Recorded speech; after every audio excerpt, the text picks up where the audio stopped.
Law and order की स्थिति खराब है, उसको लेकर कांग्रेस पर आज हम खड़े हैं जोधपुर के अंदर, लगातार यहाँ पर जो दुष्कर्म हो रहे हैं, लॉ एंड ऑर्डर एक तरह से बिखर चुका है और राज्य सरकार की जिम्मेदारी बनती है। अब आज भी मैं देखता हूँ केंद्र सरकार तो मनमोहन सिंह जी को कोसती है कि 10 साल पहले यूपीए सरकार ने ये किया वो किया, लेकिन आपके हाथ में लॉ एंड ऑर्डर है और ऐसा कोई जिला नहीं है जहाँ पर डकैती, बलात्कार, दुष्कर्म, तमाम तरह के एंटी सोशल एलिमेंट्स अपने पैर पसार रहे हैं और सरकार नाकाम है। सरकार में मल्टीपल पावर सेंटर बन चुके हैं।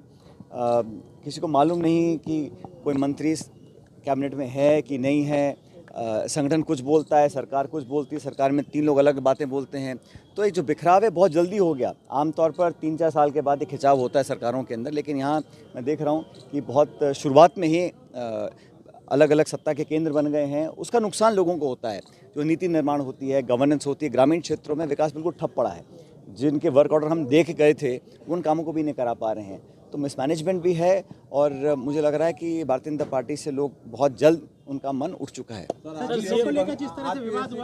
आरपीएससी को भंग करने के लिए आपने कहा था, किरोड़ी मीणा जी भी कह रहे हैं, आप भी कह रहे हो। ये जो लोग बातें करते हैं, कानून की जो बहाने देकर बात करते हैं, पुनर्गठन करने में किसी को क्या आपत्ति है? जब संस्था इतनी खोखली हो चुकी है, उसकी विश्वसनीयता पर इतने सवाल उठ चुके हैं, लोग जेलों में जा रहे हैं, रिश्वत लेते हुए पकड़े जा रहे हैं, तो जब आम व्यक्ति की विश्वास उस संस्था में नहीं है तो संस्था से आप क्या उम्मीद करेंगे? और नए सिरे से अगर उनकी नियुक्तियों के अंदर जो पारदर्शिता वाले मापदंड होने चाहिए वो क्यों नहीं हो सकते हैं? और दोबारा से शुरुआत करके इसका पुनर्गठन क्यों नहीं किया जा सकता? अगर अच्छा शक्ति है, कोई करना चाहे तो कर सकता है, और नहीं करना है तो आप बहाने 100 दे सकते हैं। कानूनी अड़चन है, संवैधानिक अड़चन है, फलाना है, ढिमकाना है, लेकिन कोई करना चाहे, क्योंकि नौजवानों के भविष्य से खिलवाड़ करने का अधिकार किसी को नहीं है, किसी दल को, किसी पार्टी को, किसी नेता को।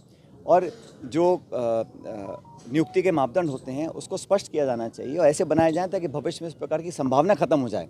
तो आरपीएससी की विश्वसनीयता खत्म हो चुकी है, उसको जीवित करना बहुत ज़रूरी है, क्योंकि नौजवानों का भविष्य जो है उस पर टिका हुआ है। और रोज़गार के मुद्दे पर भाजपा बैकफुट पर ही है। और रोज़गार आप घोषणा कर रहे हैं कि हमने 4 लाख नौकरियों का संकल्प लिया है। संकल्प क्या होता है, घोषणा क्या होती हैं? आप जो हम लोग नौकरियाँ दे गए थे उनके पत्र जारी कर दीजिए। तो इस प्रकार नौजवानों को भी लगता है भाजपा के जो चालें हैं वो समझ में आ रही हैं। भजनलाल शर्मा विदेश यात्रा पर है, कांग्रेस सवाल भी खड़े कर रही है कि कोर्ट की तरफ से एक था कि विदेश जाएँ तो आप पूछ के जाएँ या कोर्ट को बता के जाएँ। ये कानूनी मामला है, इसमें और कोई देखा, लेकिन मैं तो इतना जानता हूँ कि जो प्रदेश है वो प्राथमिकता होनी चाहिए और यहाँ का जो निर्वाचित सरकार, कोई भी सरकार हो, वो जनता के वोट से चुनकर आती है। अगर शिक्षा, चिकित्सा, कानून व्यवस्था, गवर्नेंस, डेवलपमेंट, विकास ग्रामीण क्षेत्र में, शहरी क्षेत्र में नहीं हो रहा है, लोग परेशान। इस बार गर्मी में क्या हाल हुआ? पानी, बिजली की इतनी किल्लत पहले कभी नहीं देखी और गर्मी हर साल पड़ती है। तो प्रबंधन की इच्छा शक्ति की, ब्यूरोक्रेसी के ऊपर अपना प्रभाव रखने की कमी सरकार में मुझे साफ दिखाई दे रही है। जिस तरह से बयान है जिलों को लेकर एक अंतर्विरोध बीजेपी में पैदा हुआ, आप किस तरह से देखते हैं? मैंने पहले ही कहा ना, वो अलग अलग बातें अलग अलग लोग बोल रहे हैं, किसी को सच हकीकत पता ही नहीं है। कभी कोई नेता क्या बोलता है, कभी पलट जाते हैं, फिर विड्रॉ कर लेते हैं। तो असमंजस बना हुआ है पूरे सरकार। बंगाल में जो हालात हो रहे हैं, ममता सरकार को दबाने का प्रयास किया, क्या ये लोग कुछ करते हैं? देखिए, ऐसा है, किसी भी दुष्कर्म को हम सबको कठोर शब्दों में उसकी निंदा करनी पड़ेगी और करते हैं हम लोग।